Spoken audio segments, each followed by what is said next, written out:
lorsqu'Yitzhak voulut accorder sa bénédiction à son fils Esav, il lui demanda d'aller préparer un plat carné afin de le bénir.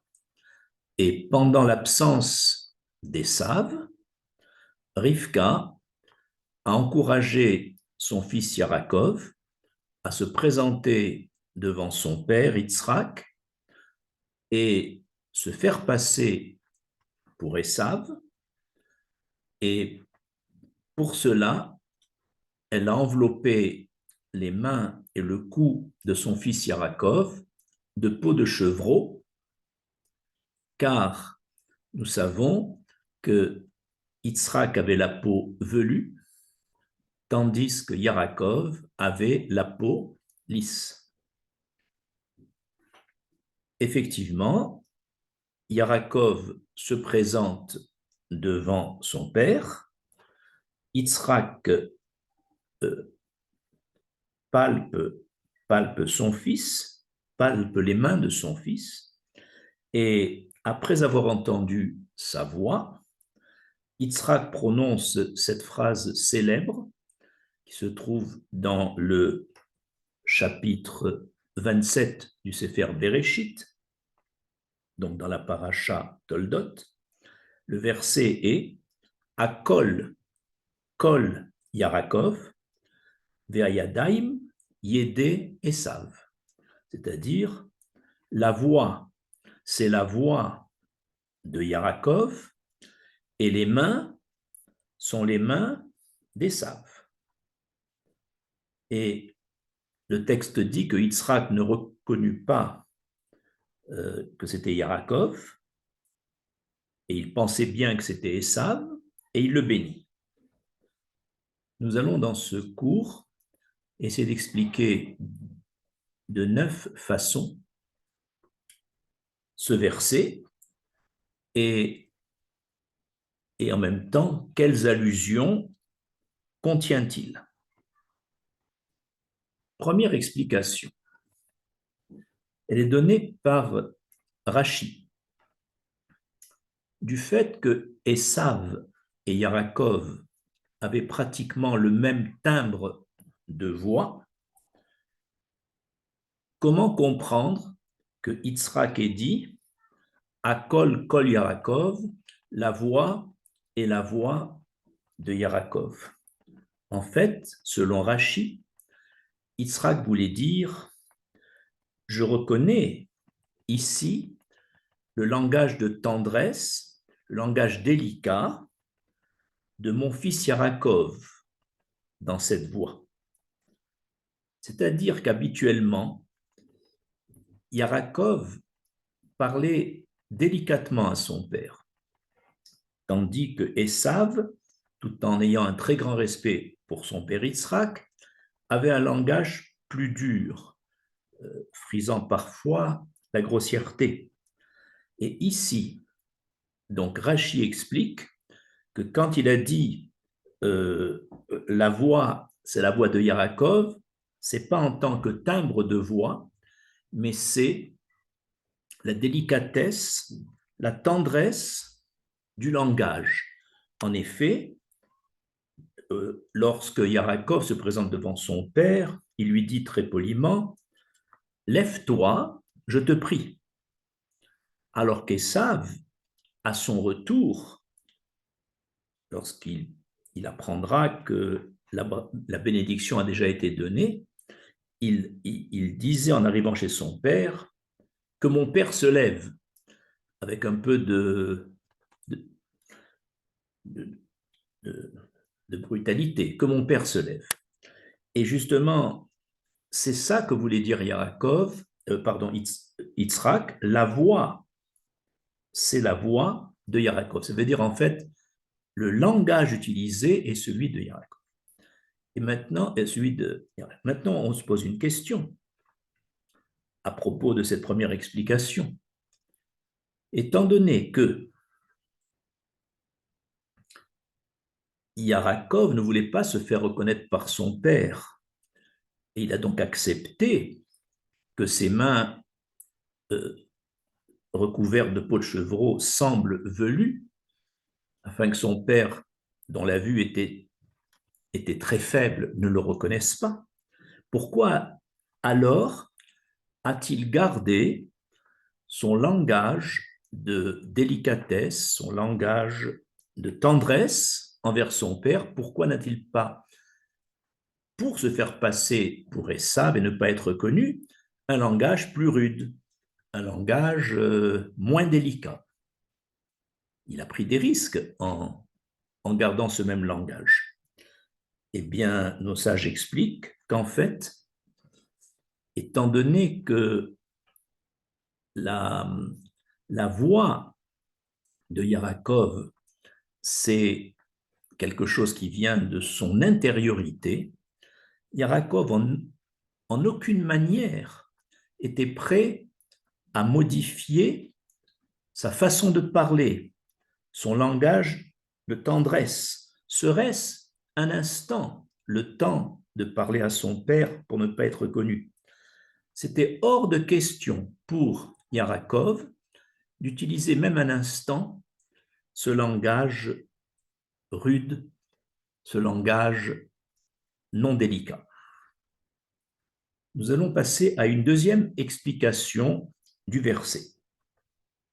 Quand le verset dit la voix, c'est la voix de Yarakov et les mains sont les mains d'Esav, selon le Midrash Rabbah, cela signifie le pouvoir de Yarakov réside uniquement dans sa voix, c'est-à-dire la voix de la prière, la voix V-O-I-X, bien sûr, la voix de la prière, la voix de l'étude de la Torah, la voix de la diffusion des valeurs de la Torah. C'est ça l'arme essentielle de Yarakov dans ce monde. Et la deuxième partie du verset, et les mains sont les mains d'Esav, signifie que le pouvoir d'Esav, son arme principale, c'est la force symbolisée par ses mains, la force physique.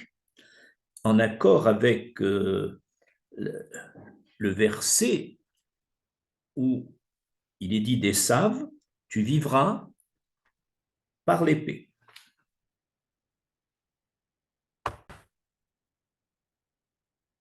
Troisième explication de ce verset.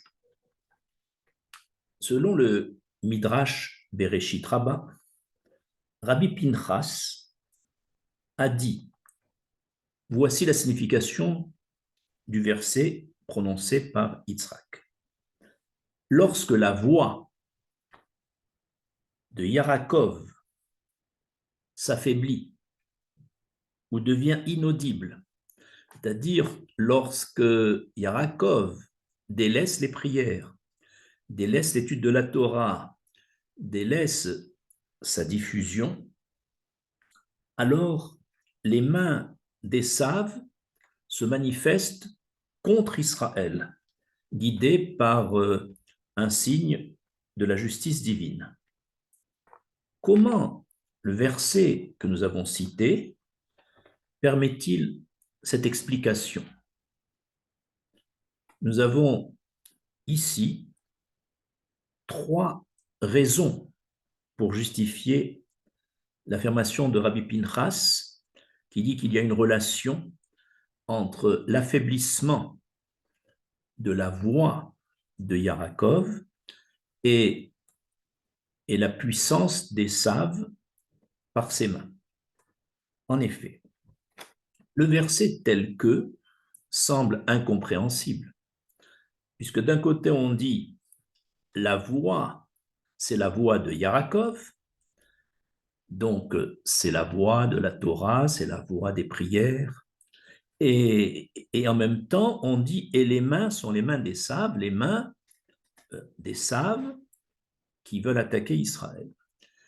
Or, c'est incompatible. Si Israël fait des efforts pour prier, pour étudier, pour diffuser la Torah, pourquoi les mains d'Esav serait-elle contre lui? C'est justement cette anomalie dans le verset qui a fait dire que ce verset demande à être expliqué. Et nos sages ont remarqué que le mot kol, il est écrit à kol, kol Yarakov. Kol, c'est la voix. Le mot kol, qui s'écrit habituellement kouf, vav et lamed, le mot akol ici est écrit défectif. En défectif, c'est-à-dire qu'il manque le vav. Il est écrit kouf lamed.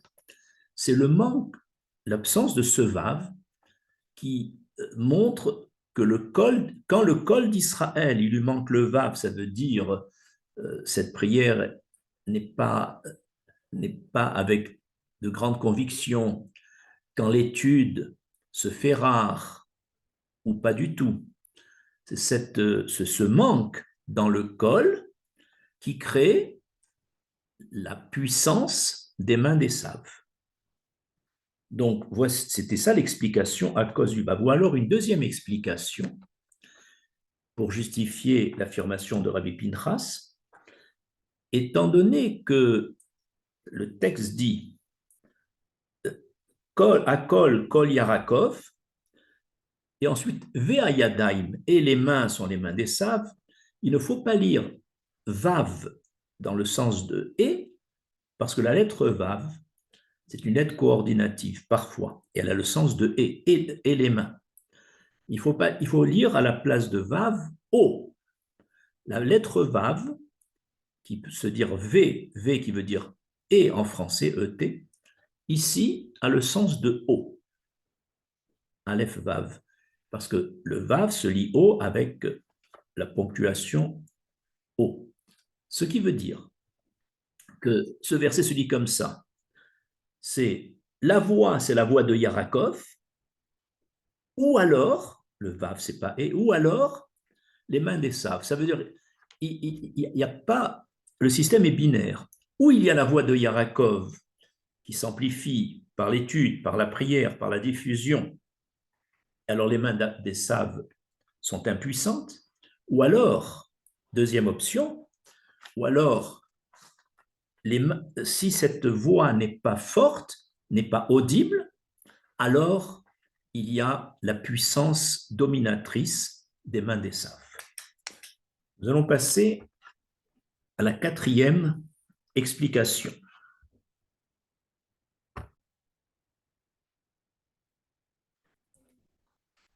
Cette quatrième explication est la suivante.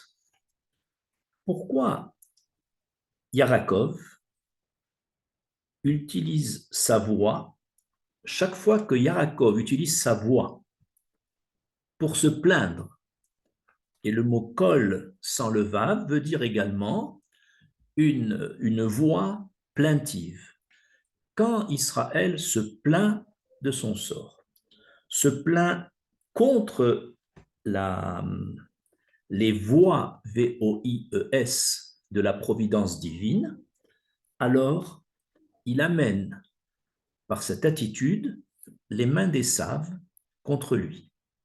On en a pour preuve que dans le Sefer Shemot, au chapitre 17, après qu'Israël se soit plaint contre Moshe Rabbeinu, pourquoi tu nous as fait sortir d'Égypte? Nous n'avons pas d'eau. Toutes ces plaintes de Moshe contre Moshe ont tout de suite eu comme réaction, il est écrit juste après, Amalek survint et attaqua le peuple d'Israël. Il y a donc une relation entre nos grognements, nos plaintes sur ce qu'Hachem fait envers nous et la main des saves qui viendra comme une réaction nous faire du mal.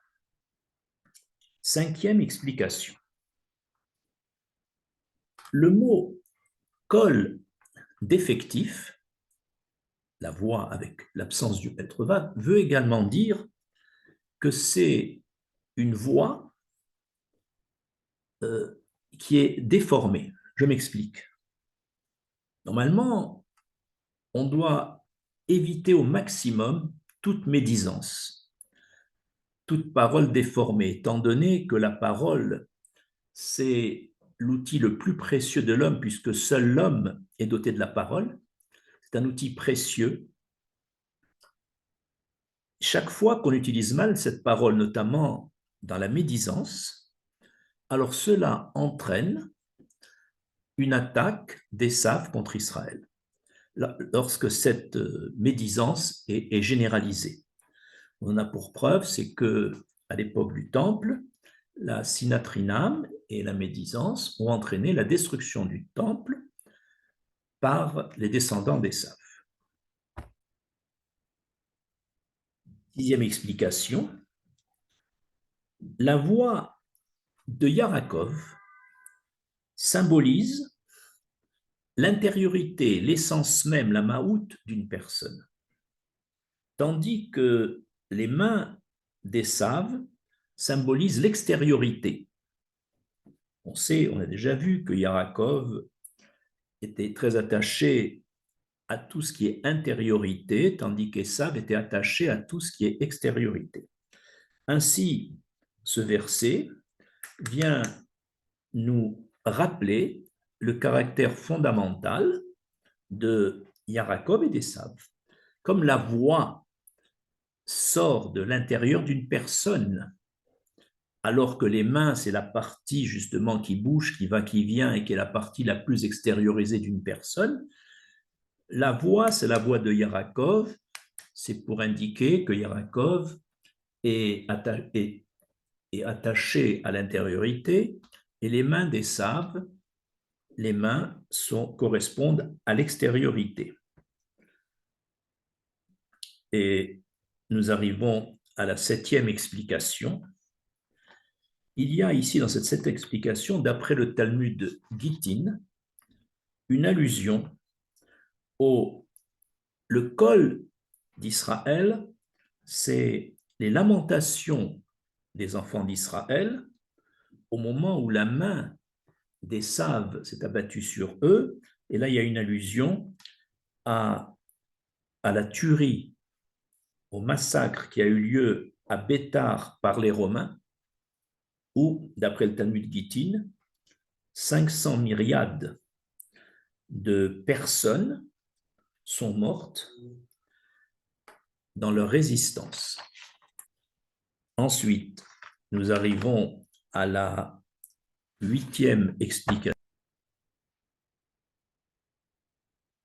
La huitième explication est donc que il faut savoir que il est écrit dans le Midrash que les représentants des nations se sont présentés auprès de Bilram, celui qui, dans la paracha Balak, a cherché à maudire le peuple d'Israël, parce que Bilram était un très grand prophète des nations, comme on le sait. Et ils lui ont demandé, pouvons-nous attaquer Israël et le vaincre? La réponse de Bilram était très claire. Il a dit, entrez dans leur maison de prière, entrez dans leur maison d'études. Si vous voyez de jeunes enfants en train de prier ou en train d'étudier les textes sacrés, vous n'aurez aucun pouvoir de vaincre ce peuple. Donc la réponse était très claire. Évidemment, inversement, etc. Et à propos de ce qu'on vient de dire, on est étonné que le texte dit, si on le lit tel que, c'est la voix de Yarakov et en même temps les mains d'Ésav qui frappent. Le verset semble dire que même quand Yarakov utilise sa voix, son arme, apparemment, d'après le verset, si on le lit tel que, les mains d'Ésav frappent. C'est pourquoi dans cette huitième explication, on est obligé de dire que ce verset peut rester tel que, mais on le lit non pas en termes affirmatifs, mais en termes interrogatifs. Je m'explique. Il faut dire comme ça. La voix est la voix de Yarakov, alors que les mains sont les mains d'Esav, ça veut dire il y a une incohérence. Si la voix de Yarakov résonne dans les maisons d'études et les maisons de prière, est-il possible que les mains d'Esav puissent se dresser contre lui? Donc, en lisant le verset en termes interrogatifs, on rectifie la signification de ce verset. Nous arrivons enfin à la neuvième explication.